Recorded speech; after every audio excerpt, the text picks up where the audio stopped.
just down here at Friar's Crag in Keswick, and I'm framing up this shot here. I don't know, it's a really interesting spot because there's a lot of possibilities, and I've been kind of struggling with the composition slightly, just to try and keep in what I want in, exclude what I want to exclude, and also keep the picture sort of tight and chunky. I don't want what's in the distance over there to diminish too much, and if I use a wide angle lens, that can happen. So it's a little tricky one, but there's a lot of options down here. Everywhere you look there's pictures actually. Those hills were really lit up a few minutes ago, and that light's past now, so I think I might want to change my spot. So I'm going to keep looking for my picture, following my gut. I think I want to go a bit further up this way. There's some light coming on over there now, so I might want to do that. So it's just the thought process, you know, the cogs are turning. I'm trying to think, where do I need to place myself? Where do I need to place my camera? Settings are taking care of themselves just now. It's a 13-second exposure, ISO 64 and f11. That 13-second exposure is with the Lee 6-stop filter. Without the filter it's fine, but I'm just getting the water a bit smoother with the 13 seconds. Yeah, I think I'll get back to work just now and we'll see how I get on. Well, I was just looking down, I've been looking down the lake this way, and if I just turn it right around, 180 degrees almost, I've got this nice view, and I kind of like the reflection, obviously. Let me pull that out a bit. These rocks at the bottom right, that's sort of mirroring the shape of the hills up there. And I really like that shot. I don't know about all this dark stuff on the side. I'll see what I can do, but it's a real interesting one because I was so fixated looking the other way. Something right behind me was really happening that I didn't even see. So here you go.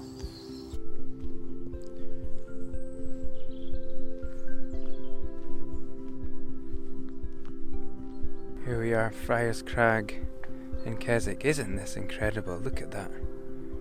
Gorgeous. I guess the thing with locations you don't know is you don't really know where you're going, and once I've found the best spot here, finally, I'm just trying to figure a way to get down to it.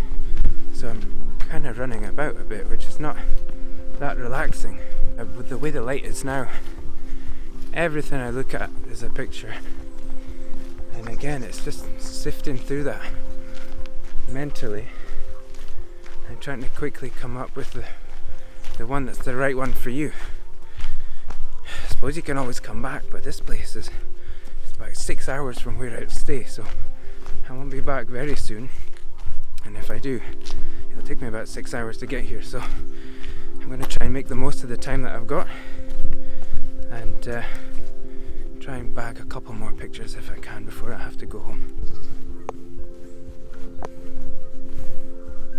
Well, here we are, and I'm just working away at this one, and the light is kind of on right now, so I'm just going to take a quick one there, and look at this.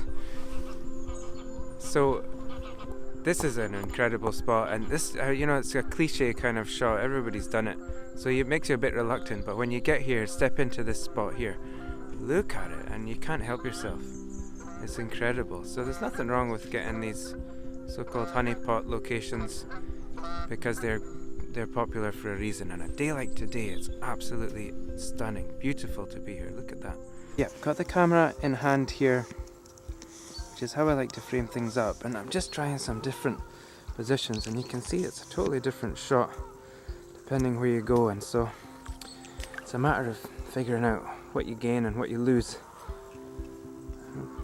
I don't want to lose the depth down there. I really don't want to lose that, and I feel like if I go down there, that fence sort of cuts that bit off. This reflection over here is incredible.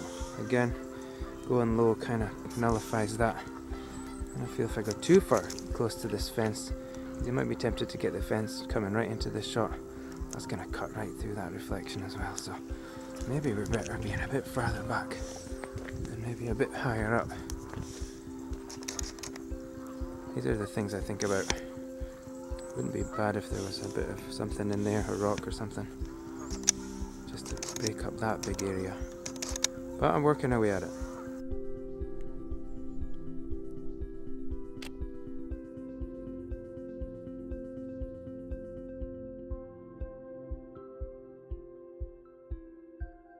Just waiting for some light to break through here. Over there, good, but I'm looking up there and there's just not light on there at the moment. That bit okay, but the bit in the middle where I'm looking at, not okay. I'm using the old D810 from Nikon, brilliant camera, love it. At the moment I've got the 24-70 2.8 on the front there with the Lee stoppers 6-stop filter. That is giving me 30 seconds, f22, ISO 64. So with landscapes, lowest ISO is good. f22 is not ideal. I'd rather use a sort of middle of the range f number, like f11 or so, but I'm just wanting to make sure I get the 30 seconds shutter speed on these shots because I want to get a little bit of movement up there if I can. And again, so it's just a waiting game really. Well, I've just found this kind of branch near the shore, and I've done what any of us would do. I've lobbed it in there, and that's going to be a nice foreground for this shot here. I'm sure this log or branch has been in the foreground in many pictures down here, but it just works. So let's have a go at that one. Again, camera in hand really to get the composition. From standing height this is not going to work, it just won't fit. You have to get down low and maybe get right on top of that. Still want to maintain this stuff and the depth over there, and that's going to lead right into it. So that's what I'm looking at the moment. Okay, this is my moment. I've got light on the branch here, and I've got the light moving down on the far side there. You can see it on me, the light's broken through just now. So I just need to take a few shots while that's happening. It's a waiting game sometimes, and really for me, I've got the time to wait today. You don't always have that. That's coming up quite nicely, I think. And I've got 6 seconds, f11, ISO 64, that's with the 6-stop filter, and a polarizer on there as well. And then it might just be past now. So we'll just take a few just now, and I've put a lot of work and a lot of time into this shot this morning, and I'm hoping it comes up okay. As always, you never know. Sometimes it just doesn't come up looking as good as you thought it was going to look. But yeah, this is looking okay just now.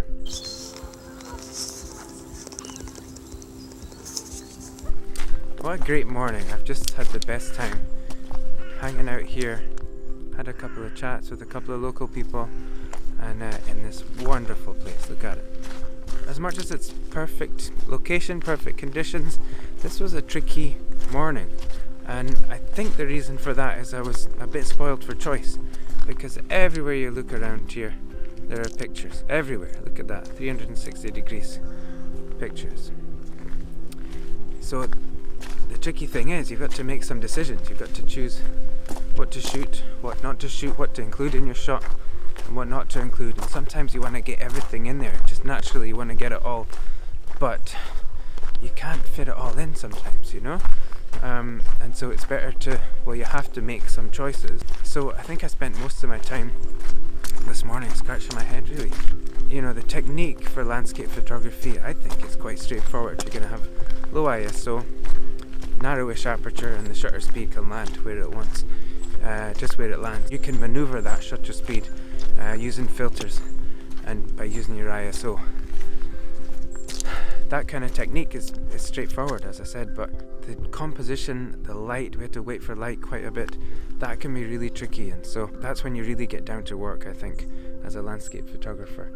And just look at this behind me, it's amazing. That was my work today, to make my choices about what to shoot and what not to shoot. And when it's so good, your expectations for your picture, you know, for how your picture is going to turn out, are high, and so you want to meet those expectations. You don't want to go home disappointed, especially when it's a 6-hour drive to get back here. So I think I've done okay today, and all that's left now is to get these pictures into Lightroom.